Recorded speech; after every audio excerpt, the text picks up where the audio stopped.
우리 돈이잖아. 당신이 번 돈이지만 결국은 가족을 위해 쓴 거라고. 우리 가족? 당신이 말하는 가족이 누구야? 나는? 애들은? 우리는 가족 아니야? 그럼 당신은 우리 누나들이 힘들어하는데 모른 척하라는 거야? 피부치가 남는 거라면서. 가족끼리 도와야지. 안녕하세요. 저는 서울에서 작은 김밥집을 운영하는 42세 윤정입니다. 남편과 결혼해 두 아이를 낳고 평범하지만 행복한 삶을 살고 있었습니다. 아침마다 김밥을 싸며 하루를 시작했고 아이들이 학교에서 돌아오면 따뜻한 밥을 차려주면서 소소한 행복을 느꼈죠. 남편도 다정한 편이었고 비록 넉넉하진 않았지만 우리는 서로 아끼며 살았습니다.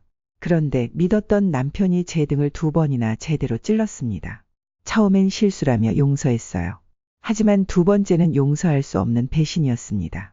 가족이라서 믿었는데 결국 저를 가장 힘들게 한 것도 가족이었습니다. 제가 어떻게 여기까지 오게 됐는지 끝까지 들어주시면 감사하겠습니다. 그리고 이 영상이 도움이 되셨다면 구독과 좋아요, 알림 설정도 부탁드릴게요. 저는 서울 변두리에서 작은 김밥집을 운영하고 있습니다. 가게는 초등학교 근처에 있어서 아이들 간식이나 소풍 때 단체 주문이 자주 들어왔고 주말이면 조기축구회나 회사에서 단체로 시켜 먹는 일도 많아서 생각보다 벌이가 괜찮았습니다. 매일 새벽같이 나가 김밥 재료를 준비하고 정성껏 말아내는 일이 쉽지는 않았지만 그래도 단골 손님들이 찾아와 사장님 김밥이 제일 맛있어요 라고 해주면 피곤함도 싹 사라지곤 했습니다. 하지만 이 김밥집을 시작한 건 단순히 돈을 벌기 위해서만은 아니었습니다. 남편과 가정을 꾸리면서 저는 늘 알뜰하게 살아왔어요. 남편과는 15년 전 제가 27살 때 결혼했습니다. 남편은 건설업에 종사하는 사람이었어요. 힘든 일도 마다하지 않고 묵묵히 버티는 성실한 모습이 마음에 들어 결혼을 결심했죠. 결혼 초반엔 돈이 넉넉하지 않았지만 그래도 둘이 열심히 살면 뭐든 해낼 수 있을 거라 믿었습니다.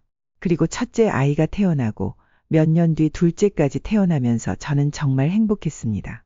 아이들을 품에 안고 있으면 아무리 힘든 날도 버틸 수 있었어요.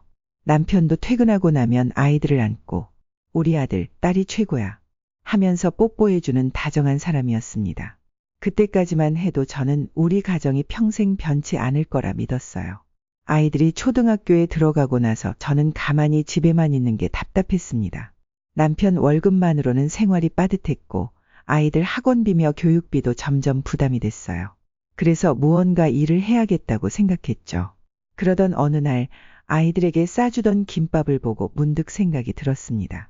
친정엄마에게 배운 손맛 덕분인지 아이들은 물론이고 주변 엄마들도 너네 엄마 김밥 진짜 맛있다 라며 칭찬을 많이 해줬어요.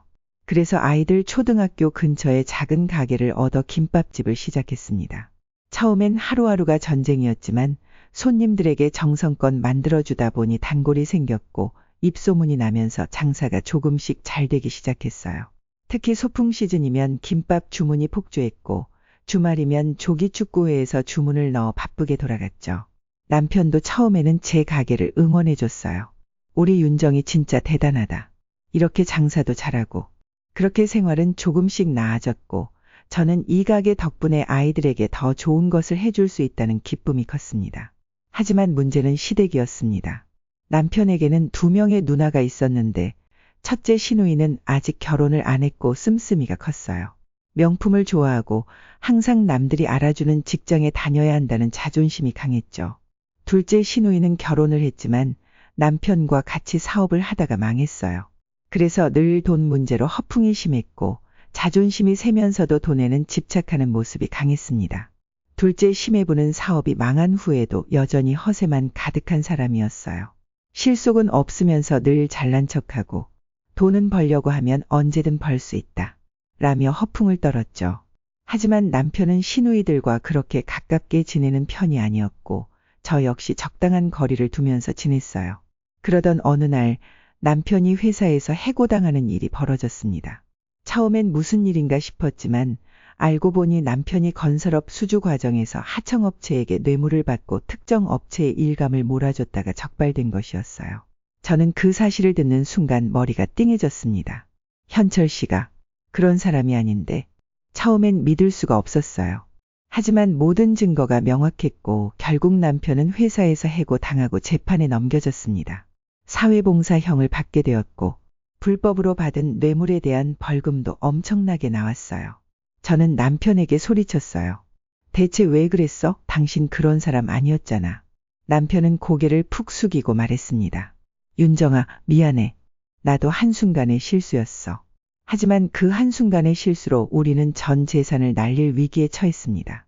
벌금으로 거의 모든 돈이 나갔고 저는 아이들 교육비로 모아둔 돈까지 다 털어넣어야 했어요. 결국 저는 새벽부터 김밥집을 열고 더 열심히 일해야만 했습니다. 남편은 한동안 아무 일도 할 수 없는 상태였고 저는 아침 일찍 나가 밤늦게까지 김밥을 말면서도 남편을 원망하는 마음이 가시질 않았어요. 하지만 아이들을 위해서라도 저는 남편을 용서하기로 했습니다. 그가 진심으로 반성하고 다시 일을 찾으면 우리 가정은 회복될 수 있을 거라 믿었어요. 남편이 회사에서 해고된 후 벌금과 생활비를 마련하느라 저는 더 악착같이 김밥집에 매달렸습니다. 새벽 4시에 일어나 김밥 재료를 손질하고 점심시간에는 쉴 틈도 없이 김밥을 말았어요. 손목이 쑤시고 허리가 끊어질 것 같았지만 두 아이가 있었기에 버틸 수 있었습니다. 남편은 사회봉사를 끝내고 난 뒤 저를 도와 김밥집 일을 거들기도 했습니다. 처음엔 미안한 마음 때문인지 가게 일을 돕겠다고 했고 재료를 준비하거나 배달을 맡기도 했죠. 저는 그런 남편을 보면서 그래, 아직 늦지 않았어. 다시 시작하면 돼. 라고 스스로를 다독였습니다. 남편이 일을 찾기 전까지는 제가 더 열심히 하면 된다고 생각했어요. 그러던 어느 날 남편이 다시 건설 현장직에 취업을 하게 되었습니다. 몸은 고될지라도 예전처럼 건설업에 종사할 수 있게 되어 다행이라고 생각했어요. 남편도 처음에는 다시 일할 수 있다는 것에 안도하는 것처럼 보였습니다. 남편이 건설 현장직에 취업한 후 저는 이제야 우리 가정이 안정을 찾아가는구나 하고 안심했습니다. 남편도 처음에는 묵묵히 일했고 퇴근 후에는 피곤한 몸을 이끌고서도 가끔 아이들과 시간을 보내려 했습니다. 하지만 시간이 지날수록 남편의 태도가 조금씩 변해가기 시작했습니다. 퇴근하면 바로 집으로 오던 사람이 어느 순간부터 오늘 회식이 있어서, 친구랑 약속이 있어 라는 말을 하기 시작했고 주말에도 피곤하다는 이유로 가게 일을 도와주지 않았습니다. 처음에는 남편이 사회생활에 적응하느라 그런가 보다 했지만 점점 이상한 기분이 들기 시작했습니다. 특히 핸드폰을 붙잡고 있는 시간이 많아졌고 가끔 통화를 할 때면 저를 피해 작은 방으로 들어가거나 아예 밖으로 나가곤 했습니다. 그리고 어느 날 밤 남편이 샤워를 하러 간 사이 식탁 위에 놓인 핸드폰에서 전화가 울렸습니다. 화면을 보자마자 가슴이 철렁 내려앉았습니다. 첫째 누나, 며칠 후 남편이 퇴근 후에도 집에 오지 않았습니다. 저녁 시간이 한참 지나도록 연락이 없었고 저는 걱정되는 마음에 전화를 걸었습니다. 한참 후에야 전화를 받은 남편은 다소 피곤한 목소리로 오늘 좀 늦을 것 같아. 친구랑 약속이 있어서 라고 했습니다. 이상했습니다. 평소에 친구들과 자주 어울리는 성격도 아니고 갑자기 약속이라니. 누구 만나는데? 라고 물었지만 남편은 그냥 아는 사람이야. 라며 말을 돌렸습니다. 그날 새벽이 되어서야 술 냄새를 풍기며 들어온 남편은 피곤하다는 말만 남긴 채 방으로 들어갔습니다. 그리고 얼마 지나지 않아 남편의 변화가 단순한 피로 때문이 아니라는 걸 알게 되었습니다. 어느 날 김밥집을 마감하고 집에 가려는데 첫째 신우이에게서 전화가 왔습니다. 윤정아, 요즘 장사 잘 된다며? 우리 현철철이도 내 덕 좀 보는 거 아냐? 순간 불쾌한 기분이 들었습니다. 아니에요. 가게 운영하느라 정신없어요. 라고 짧게 대답하고 전화를 끊었습니다. 하지만 며칠 후 둘째 신우이까지 연락해서 비슷한 말을 했습니다. 내가 장사 잘 된다고 하니까 다행이네. 가족끼리 힘들 땐 돕고 살아야지. 신우이들의 말이 신경 쓰였지만 저는 깊게 생각하지 않으려고 했습니다. 그런데 어느 날 남편이 평소와 달리 심각한 얼굴로 집에 들어왔습니다. 식탁에 앉아 뜸을 들이더니 갑자기 저를 빤히 바라보며 말했습니다. 윤정아, 요즘 가게에 오는 남자 손님 중에 특별한 사람 있어? 순간 당황스러웠습니다. 갑자기 그게 무슨 말이야? 남편은 휴대폰을 만지작거리며 말했습니다. 그냥 들은 얘기가 있어서. 저는 불길한 기분이 들었습니다. 뭘 들었는데? 남편은 말을 흐리더니 조심스럽게 입을 열었습니다. 누나들이 그러는데 내가 요즘 가게에서 어떤 남자 손님이랑 친하게 지낸다고 하더라. 그 순간 모든 게 이해됐습니다. 남편이 변한 이유, 시누이들이 갑자기 연락을 해왔던 이유. 저는 황당해서 헛웃음이 나왔습니다. 그래서 당신은 그 말을 믿는 거야. 남편은 대답하지 않고 눈을 피했습니다. 그날 밤 저는 처음으로 남편이 진심으로 의심하고 있다는 걸 깨달았습니다. 며칠 후 남편이 퇴근하고 거실에 앉아 있는 모습을 보니 뭔가 고민이 있는 듯 보였습니다. 저는 조심스럽게 말을 꺼냈습니다. 왜 그래? 요즘 무슨 일 있어? 남편은 한참을 망설이더니 입을 열었습니다. 윤정아, 우리도 이제 예전처럼 살아야 하지 않겠어? 저는 무슨 말인지 몰라 고개를 갸웃했습니다. 그러자 남편이 덧붙였습니다. 가게도 잘 되고 있고 나도 다시 일 시작했으니까 우리 이제 누나들도 좀 도와주자. 순간 귀를 의심했습니다. 남편은 진지한 얼굴로 말을 이었습니다. 누나들이 요즘 많이 힘들어. 우리가 좀 도와주면 다시 사업도 시작할 수 있을 거야. 누나들 잘 되면 결국 우리한테도 이득이 되는 거잖아. 저는 그 말을 듣고 한동안 아무 말도 할 수 없었습니다. 결국 남편은 시누이들의 말을 그대로 믿고 있었던 겁니다. 누나들이 당신한테 뭐라고 했어? 남편은 약간 머뭇거리더니 말을 이었습니다. 너무 힘들어서 이제 진짜 방법이 없대. 근데 윤정아, 가족은 결국 피부치가 남는 거잖아. 우리야 그렇다 쳐도 누나들은 지금 기댈 곳이 없다고. 순간 화가 치밀어 올랐습니다. 그럼 우리는? 당신이 말하는 가족에 난 포함 안 돼. 애들은? 당신은 누나들만 챙기면 끝이야. 남편은 예상치 못한 제 반응에 살짝 당황한 얼굴이었습니다. 그게 아니라 당신이 이해 좀 해주면 안 돼. 그 순간 저는 깨달았습니다. 남편은 처음부터 끝까지 시누이들의 손바닥 위에서 놀아나고 있었던 겁니다. 이 사람은 내 편이 아니라는 생각이 들었습니다. 하지만 그때까지만 해도 저는 그나마 남편이 직접 돈을 건드리지는 않을 거라고 생각했습니다. 그런데 얼마 지나지 않아 제 통장에서 1억 원이 사라졌다는 사실을 알게 되었습니다. 그날도 평소처럼 은행 잔고를 확인하던 중이었어요. 그런데 통장에 있어야 할 돈이 온데간데 없이 사라져 있었습니다. 처음에는 은행 측의 실수인가 싶어서 급히 고객센터에 전화했어요. 그런데 상담원이 말해준 내용은 충격적이었습니다. 제 계좌에서 남편 계좌로 1억 원이 송금되었고 이후 남편 계좌에서 첫째 시누이와 둘째 시누이 계좌로 각각 5천만 원씩 빠져나갔다는 겁니다. 순간 숨이 막히고 손끝이 차가워졌습니다. 머릿속이 하얘졌어요. 설마 했는데 남편이 내 돈을 시누이들에게 보냈다. 집에 도착하자마자 남편에게 따졌습니다. 현철 씨, 이거 뭐야? 내 통장에서 1억 원이 빠져나갔어. 당신 내 돈 어디로 보냈어? 남편은 처음엔 당황한 듯 했지만 이내 체념한 듯한 얼굴로 말했습니다. 미안해. 내가 잠깐 썼어. 저는 너무 화가 나서 소리를 질렀습니다. 잠깐 썼다고. 누구한테 보낸 건데? 남편은 눈을 피하며 말했습니다. 누나들. 그 말을 듣는 순간 온몸이 부들부들 떨렸습니다. 믿고 싶지 않았어요. 어떻게 그럴 수 있지. 내가 평생 모은 돈이야. 애들 교육비고 우리 가족을 위해 아껴서 모은 돈이라고. 저는 거의 울부짖듯이 소리쳤어요. 그런데 남편은 오히려 뻔뻔한 얼굴로 윤정아, 우리 누나들도 힘들어. 우리가 예전처럼 살려면 투자해야 해. 그래서 누나들한테 투자 좀 했어. 누나들이 다시 사업하면 몇 배로 갚아준다고 했어. 라고 말하는 게 아니겠어요. 그 순간 모든 게 무너지는 기분이었습니다. 저는 남편을 노려보며 말했습니다. 그래서 내 허락도 없이 몰래 내 돈을 가져갔다고. 남편은 말없이 고개를 떨궜습니다. 순간 온몸에 힘이 빠지고 다리에 힘이 풀렸습니다. 남편이 한 번의 실수로 우리 가정을 위기에 빠뜨렸을 때도 저는 용서했어요. 하지만 이번엔 아니었어요. 이건 실수가 아니라 계획된 배신이었어요. 그제야 저는 깨달았습니다. 이 사람과는 더 이상 함께 살 수 없다는 걸. 저는 숨을 가다듬으며 다시 한번 남편에게 물었습니다. 그러니까 당신이 내 돈을 시누이들한테 보냈다는 거야. 남편은 피곤하다는 듯이 손을 내저으며 말했습니다. 나중에 얘기하자. 지금 피곤해.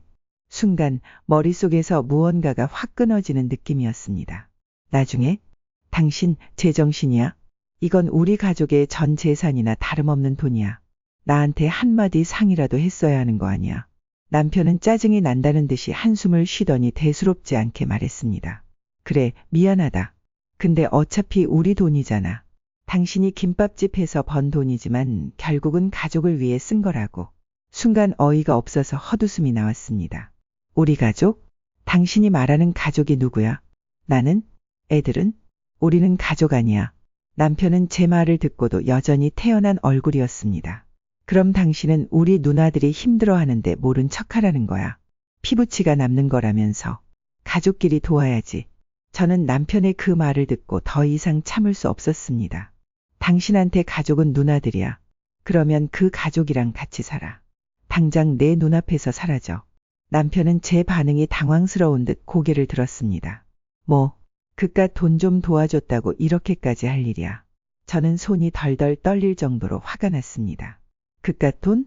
당신이 말하는 그깟 돈이 내가 몇 년을 새벽같이 일어나 김밥을 싸면서 피땀 흘려번 돈이야. 당신이 벌금 내느라 모아둔 돈 다 쓰고 나서도 내가 참고 일하면서 모은 돈이라고. 당신은 단 한 푼이라도 이 돈 벌려고 노력한 적 있어? 남편은 말문이 막힌 듯 잠시 입을 다물더니 이내 얼굴을 찌푸리며 말했습니다. 그래도 내가 돈 못 벌 때 당신이 벌어서 썼잖아. 이제 좀 누나들 도와주면 안 돼? 그 순간 깨달았습니다. 남편은 처음부터 끝까지 자신의 행동이 잘못됐다고 생각하지 않고 있었습니다. 저는 더 이상 남편과 대화할 필요가 없다고 느꼈습니다. 나 당신이랑 이혼할 거야. 차갑게 말하자 남편은 마치 제가 장난이라도 친다는 듯이 피식 웃었습니다.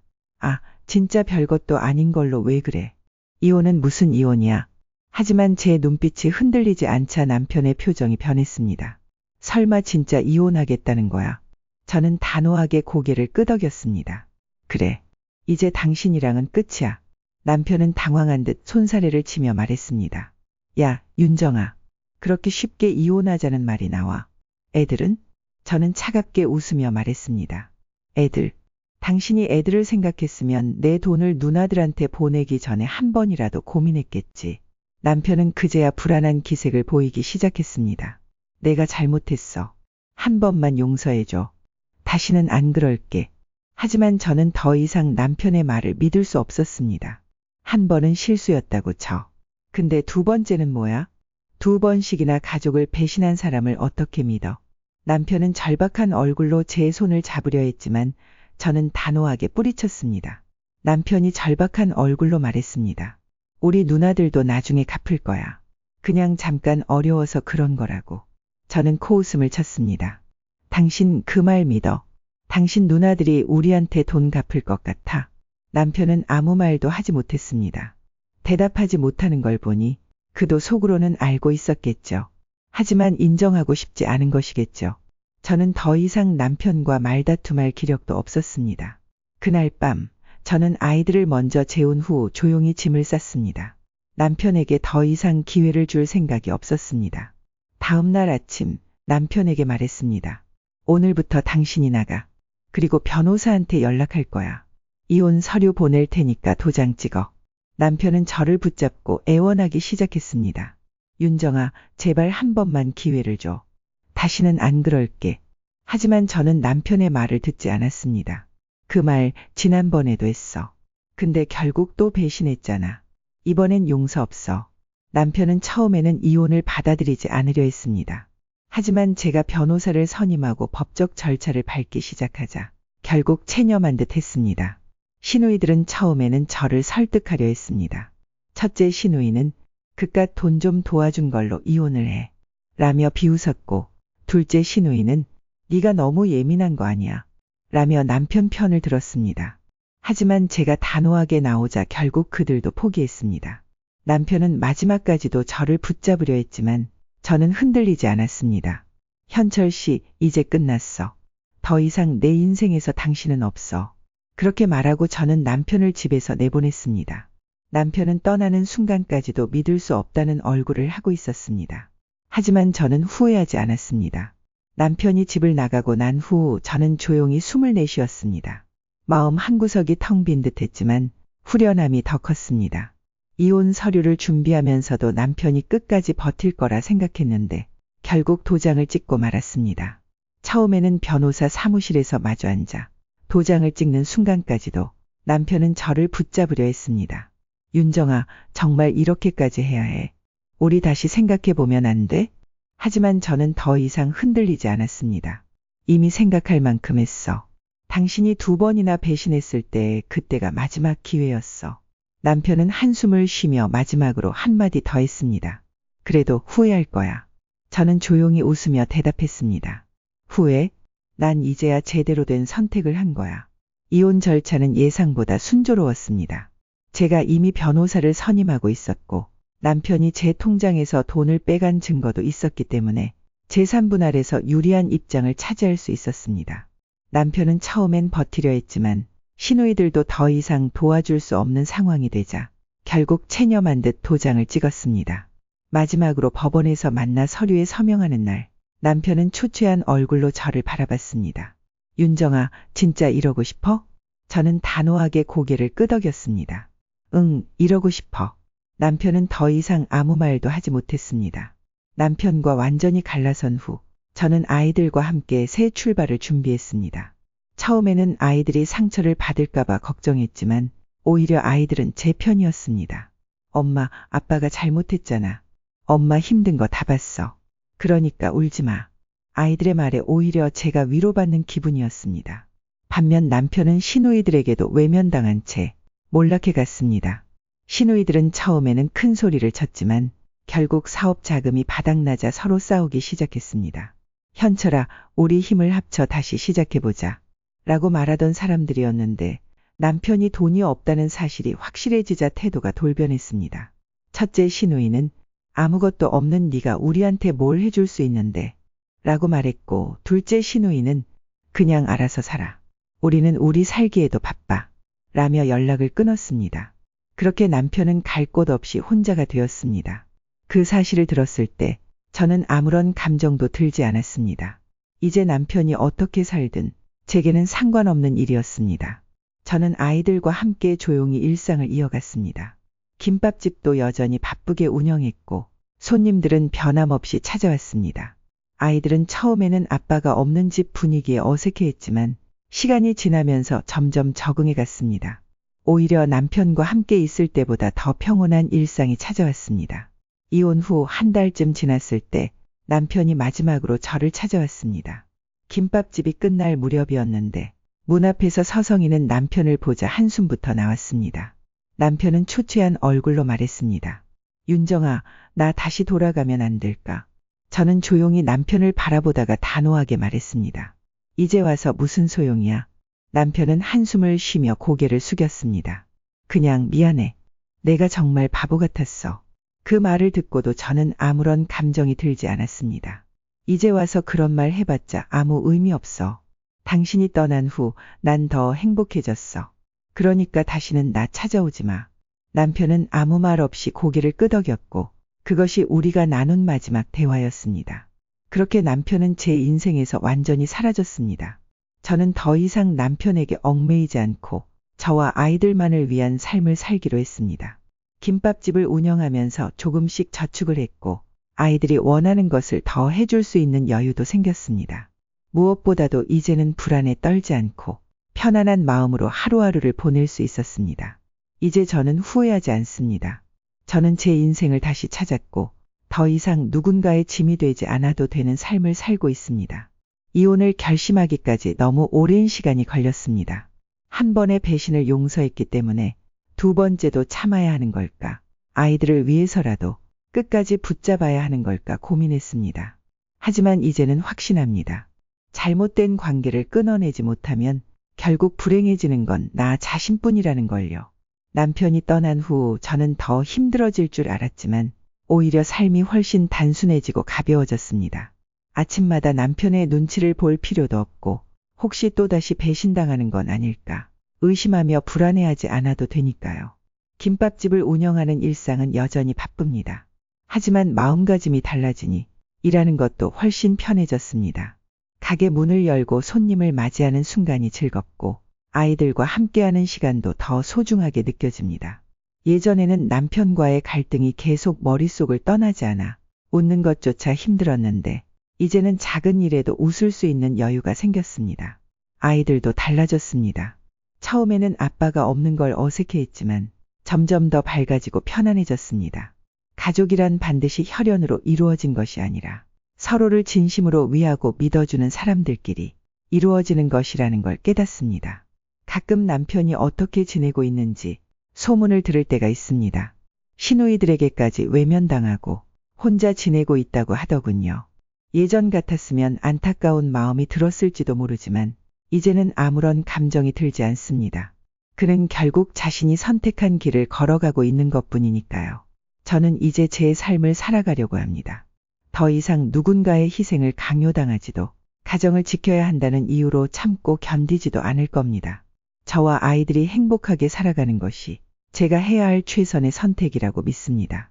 혹시 저처럼 누군가의 희생을 강요받고 있거나 가족이라는 이유로 참아야 한다고 생각하는 분들이 있다면 한 번쯤은 스스로에게 물어보셨으면 좋겠습니다. 이 관계가 나를 행복하게 하는가? 나는 지금 내 인생을 살고 있는가? 저는 너무 늦게 깨달았지만 여러분은 조금 더 빨리 깨닫길 바랍니다. 제 이야기가 여러분께 작은 위로가 되었기를 바랍니다. 그리고 혹시 비슷한 경험이 있거나 제게 해주고 싶은 말씀이 있다면 댓글로 남겨주세요. 함께 이야기 나누면서 서로에게 힘이 되어줄 수 있으면 좋겠습니다. 끝까지 들어주셔서 감사합니다.